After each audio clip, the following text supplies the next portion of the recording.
তো hello' students, যিসকলৰ first merit list আৰু ছেকেণ্ড মেৰিট লিষ্টত নেম আহিছে তেওঁলোকৰ বৰ্তমান এডমিশ্যন হৈ গ'ল।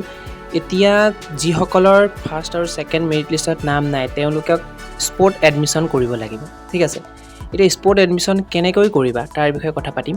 প্ৰথমতে জনাই লওঁ যে স্পৰ্ট এডমিশ্যন হৈছে যে যদি তোমালোকৰ কোনো মেৰিট লিষ্টত নাম অহা নাই তেনেহ'লে কলেজৰ ফালৰ পৰা তোমালোকক কি কৰা হয় যে তেওঁলোকে বাছি অৰ্থাৎ ষ্টুডেণ্টসকলক নিজৰ মতে বাছি এডমিশ্যন দিয়ে সেই কলেজখনত। ঠিক আছে, সেইটো কোৱা হয় স্পৰ্ট এডমিশ্যন। এতিয়া মেইনলি স্পৰ্ট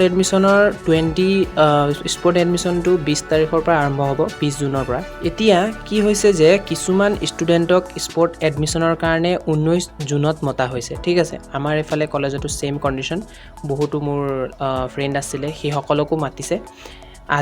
আজি যদি তেওঁলোকে নেযায় আৰু কলেজত যদি এপ্লাই নকৰে তেন্তে তেওঁলোকৰ এডমিশ্যন কেঞ্চেল হ'ব বুলি কোৱা হৈছে। ঠিক আছে, এতিয়া মেইন কথাটো হ'ল যে স্পৰ্ট এডমিশ্যনটো তোমালোকে কেনেকৈ ল'বা।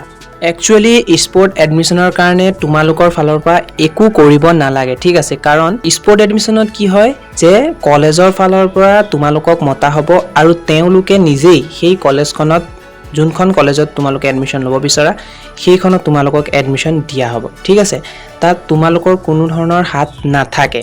মেইন কথাটো হ'ল যে তোমালোকে সেইখন কলেজত গৈ ৰিকুৱেষ্ট কৰিব লাগিব যে মই সেইখন কলেজতে এডমিশ্যন ল'ম বুলি, তেতিয়া তোমালোকে এডমিশ্যন পাই যাবা।